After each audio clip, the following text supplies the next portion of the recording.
चंदन, देखिए इरफान अंसारी ने जिस तरीके से कहा है कि आइए डिबेट कीजिए, बहस कीजिए, चर्चा कीजिए, लेकिन अगर नाटक नौटंकी करते हैं तो बाहर उठाकर सदन से फिकवा देंगे। किस तरीके का बयान उन्होंने दिया है और कहीं ना कहीं अब सवालों के घेरे में वो खड़े हो गए हैं इस बयान के बाद से ही।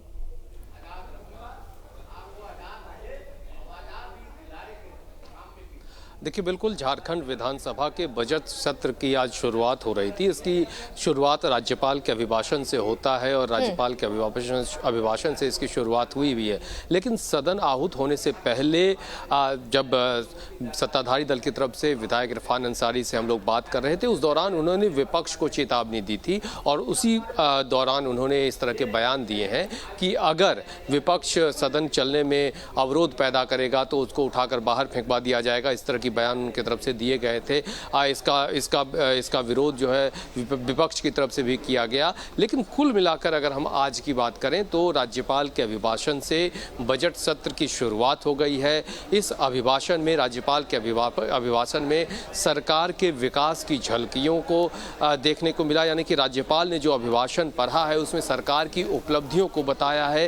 राज्य सरकार की तरफ से चाहे वो कृषि ऋण माफी से जुड़ी योजना हो, गुरुजी स्टूडेंट क्रेडिट कार्ड की योजना हो, झारखंड के विद्यार्थियों की विदेशों में पढ़ने की योजनाएं हो, ऐसे तमाम, चाहे रांची में फ्लाईओवर निर्माण की बात हो, विकास का खाका दिखाने की बात हो, ऐसे सारे उपलब्धियों को समाहित करते हुए राज्यपाल ने उस अभिभाषण को पढ़ा है। और इससे ये बताने की कोशिश की गई है राज्यपाल के अभिभाषण के जरिए कि राज्य सरकार विकास को लेकर जो है वो लगातार कर्तव्य पथ पे आगे बढ़ रही है। लेकिन इसका विरोध सदन के बाहर अगर कहें तो विपक्ष की तरफ से कहा गया, चाहे वो आजसू के सुदेश महतो हों या फिर विपक्ष की तरफ से बीजेपी के विधायक हों, उन्होंने कहा कि राज्यपाल से ये अभिभाषण पढ़वाया गया है।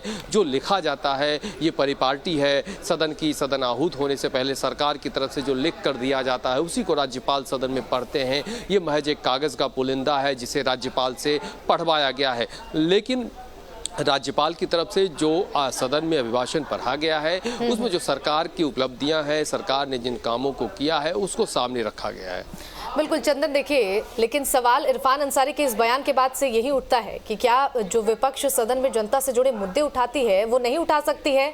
क्या जो सवाल है उनके मन में, जो जनहित के मुद्दे वो लगातार उठा रहे हैं, सरकार को सवाल के कटघरे में खड़े कर रहे हैं, तो क्या उन्हें ये हक नहीं है विपक्ष को? आखिर इस तरीके का बयान इरफान अंसारी ने क्यों दिया? और उन्होंने अगर ऐसा बयान दिया है तो अब उन पर क्या आगे कार्रवाई होगी या नहीं होगी? विपक्ष की तरफ से ये भी सवाल उठाए जा रहे हैं।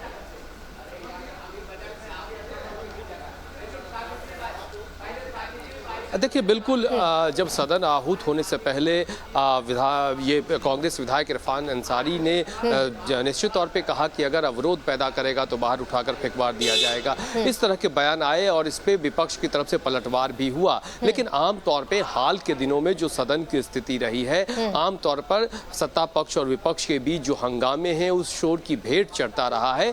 ऐसे में ये देखना निश्चित तौर पे दिलचस्प होगा कि विपक्ष की अपनी तैयारी है, सारे मुद्दों को लेकर सदन से लेकर सदन के बाहर तक विपक्ष अपनी तैयारी और रणनीति के साथ सरकार को घेरने के संकेत दिए हैं। तो उसी अनुरूप सत्ता पक्ष की भी अपनी तैयारी है और कहा जा सकता है कि सत्ता पक्ष के विधायकों ने उस तैयारी का उस बयान के जरिए संकेत दिया होगा कि अगर चर्चा के लिए सदन में आते हैं तो स्वागत है, सदन में अगर अवरोध पैदा किया जाएगा तो इसका प्रतिकूल या माकूल जवाब जो है वो दिया जाएगा। इस बयान के मायने इसी तरह से निकाले जा सकते हैं। हालांकि उसी दौरान जब हमने आगे इरफान अंसारी से कहा था कि आप आखिर क्यों फेंकवा देंगे, तो उन्होंने कहा इसका मतलब ये कि मार्शल आउट करवा देंगे हम उनको।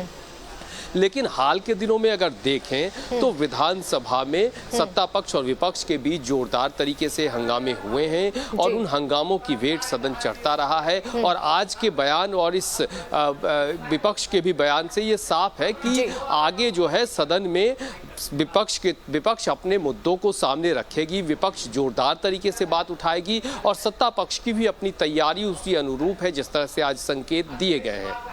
बिल्कुल, देखिए सत्ता पक्ष की तरफ से तैयारी है, इसके संकेत दे दिए गए हैं। मुख्यमंत्री भी देखिए बैठकें लगातार कर रहे थे इससे पहले भी, और रणनीति तैयार की जा रही थी किस तरीके से विपक्ष के हर एक सवालों के जवाब देने हैं। लेकिन ऐसे में विपक्ष की तरफ से भी तो तैयारी है ना कि किन मुद्दों पर सरकार को घेरना है, क्योंकि कई ऐसे मुद्दे हैं इस वक्त झारखंड में जिसको लेकर लगातार सरकार को सवालों के कटघरे में खड़ा किया जा रहा है। तमाम ऐसे सवाल सरकार से पूछे जा रहे हैं, तो सदन में भी इन बातों का जिक्र होगा, इन मुद्दों को उठाया जाएगा विपक्ष की तरफ से। पहले पन्ने पर आप लोगों का आशीर्वाद मिलता रहे, तब हमारा देश में ये देखिए बिल्कुल, जब सत्र आहूत होता है उससे पहले चाहे वो सत्ता पक्ष की बात हो या विपक्ष की बात हो, दोनों तरफ से अपने अपने विधायक दल की बैठक आहूत होती है, बुलाई जाती है, और उसमें सदन में कैसे चाहे वो सत्ता पक्ष के विधायक हों या विपक्ष के विधायक हों, किस रणनीति के साथ आगे बढ़ेंगे, सरकार को कैसे घेरेंगे, ये विपक्ष अपनी रणनीति बनाती है। किन मुद्दों को ज़्यादा जोरदार तरीके से रखा जाना है, किन मुद्दों पर सरकार को मजबूती से घेरना, ये विपक्ष अपनी तरफ से रणनीति बनाती है। वहीं उसी तरह से सत्ता पक्ष की तरफ से भी ये रणनीति बनती है कि सत्ता पक्ष के सभी विधायक मंत्री किस तरह से सकारात्मक तौर पे विपक्ष के सवालों का जवाब देंगे। अगर विपक्ष घेरने की कोशिश करेगा तो पहले जवाबों के जरिए उनको संतुष्ट करने की कोशिश होती है, और इसीलिए बार बार सत्ता पक्ष के लोग यही कहते हैं कि विपक्ष सदन में चर्चा से भागता रहा है। आज भी जब अब मंत्री, चाहे वो सत्ताधारी दल के मंत्री, उनसे बात कर रहे थे तो उनका कहना था कि सदन में उनको हर सवाल का जवाब दिया जाएगा, सदन में वो सकारात्मक तरीके से आए। तो ये आम बात है कि सत्ता पक्ष हो या विपक्ष हो, सदन आहूत होने से पहले अपनी अपनी रणनीति बनाते हैं और दोनों सदन के जरिए लोगों के बीच, जनता के बीच अपने मैसेज, अपनी उपस्थिति दर्ज करवाने की कोशिश करते हैं। बिल्कुल चंदन, देखिए बहुत सही कहा आपने, लेकिन इस बीच इरफान अंसारी ने जो बयान दिया है, इसके बाद से राजनीतिक सरगर्मियां हैं वो ज़्यादा बढ़ गई हैं। लगातार अब बयानबाजी हो रही है, रिएक्शंस आ रहे हैं उनके इस बयान पर। सवाल ये भी उठाया जा रहा है कि स्पीकर को जब कार्रवाई का अधिकार है तो इरफान अंसारी इस तरीके से बयान क्यों दे रहे हैं?